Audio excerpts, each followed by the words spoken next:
Next देखते हैं क्या है, an important property, a ratio remains unchanged if both of the terms are multiplied by the same numbers, same non zero quantity. तो multiply भी है और उसके साथ साथ डिवीज़न का भी है, दोनों केस हैं, ठीक है ना। जैसे हमने एक एग्जांपल ले लिया, ये हो गया ए रेशियो बी, ठीक, जो कि फ्रैक्शन में कैसे बनेगा, ए इज टू बी, ये हो गया। अब अगर हम किसी एम से मल्टीप्लाई करते हैं दोनों रेशियो को, A multiply M ratio B multiply M, तो ये क्या हो जाएगा, ये जो पार्ट है हमारा एंटीसीडेंट, ठीक, ये ऊपर आएगा ए इंटू एम, और ये जो पार्ट है हमारा सेकेंड वाला कॉन्सिक्वेंट्स, ये फ्रैक्शन बनाएंगे तो नीचे आ जाएगा। अब मैथमेटिकली आप जानते हैं M and M can simplify, अगर आप एम और एम को सिंप्लीफाई कर दो तो वापस आपके पास जो रिजल्ट आएगा वो एज टू बी की ही फॉर्म में तो आएगा। इट मीन्स कि अगर एज टू बी है और किसी कॉमन नंबर से हम दोनों को मल्टीप्लाई कर देते हैं तो इससे जो रिजल्टेंट होगा उस पर कोई इफेक्ट नहीं पड़ेगा। एक्चुअली इसकी वैल्यू वही है जो कि पहले थी, ठीक है। नॉन ज़ीरो होना चाहिए, नॉन ज़ीरो मतलब हम ज़ीरो से मल्टीप्लाई नहीं कर सकते, ठीक है। उसी तरह से अगर ए रेशियो बी है और आप इसको कॉमन नंबर से डिवाइड कर दो, A upon M ratio B upon M, तो इसका मतलब आप जानते हो क्या होगा, A upon M whole divided by B upon M, ठीक। और फ्रैक्शन डिवाइडेड बाय फ्रैक्शन कैसे सॉल्व होता है, फर्स्ट फ्रैक्शन आप लिखेंगे A upon M, then multiply, और जो सेकेंड फ्रैक्शन यानी कॉन्सिक्वेंट्स, इसका रेसिप्रोकल करके इस एंटीसीडेंट से मल्टीप्लाई कर देना है।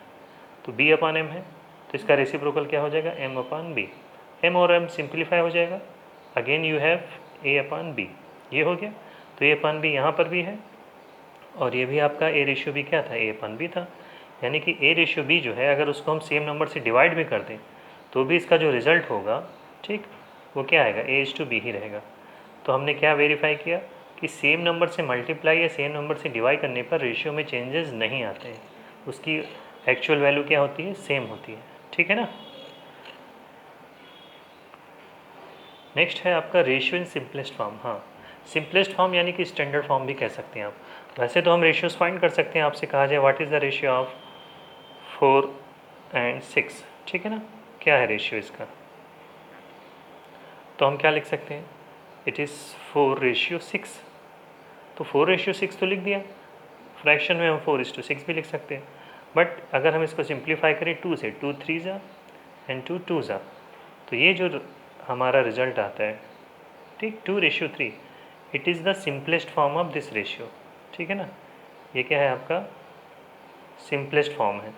तो सिंपलेस्ट फॉर्म हो या स्टैंडर्ड फॉर्म हो एक ही बात है, यानी ये वैसे तो 4 एंड 6 के रेशियो को आप ऐसे लिख सकते हैं बट आपको सिंपलेस्ट फॉर्म में लिखना रहता है। अगर इस तरह से आ जाता है तो आप इसको सिंप्लीफाई करके 2:3 की फॉर्म में लिखेंगे, ठीक है। प्रॉब्लम देख लेते हैं, express each of the following ratio in simplest form. अब क्योंकि आज हमने आपको बेसिक समझाया है तो प्रॉब्लम बहुत ज़्यादा तो नहीं बता सकते, कुछ प्रॉब्लम्स हम आपको बता दे रहे हैं। जैसे क्वेश्चन 1 का फर्स्ट पार्ट है, आपको सिर्फ सिंपलेस्ट फॉर्म में कन्वर्ट करना है, 24:40, ठीक है। तो 24:40 ये हमने नोटबुक में लिखा हुआ है, इसको हम क्या करेंगे, फ्रैक्शन में कन्वर्ट करेंगे पहले, ठीक है ना, ये हो गया। अब एक एचसीएफ यानी हाईएस्ट कॉमन फैक्टर, जनरली बच्चों को एक साथ कई बार एचसीएफ नहीं पता है तो वो स्मॉलर नंबर से भी सिंप्लीफाई करते हैं। मान लीजिए वैसे तो हम इसको अगर डिवाइड करना चाहें तो 4 से अगर हम डिवाइड करेंगे तो 4 10 एंड 4 6, हाँ 8 से भी हो सकता है, 8 3 24 एंड 8 5 40। तो देखिए 8 क्या था, 8 is the HCF of the number, किसका एचसीएफ, 24 और 40 का, ठीक है। तो 8 से डिवाइड हो गया, अदरवाइज़ हम 2 से भी कर सकते थे, उसके बाद और सिंप्लीफाई करते, लास्टली हमें 3:5 ही मिलता। तो जो सिंपलेस्ट वैल्यू है वो आपकी रेशियो की वो क्या हो गई, 3:5, ठीक है ना।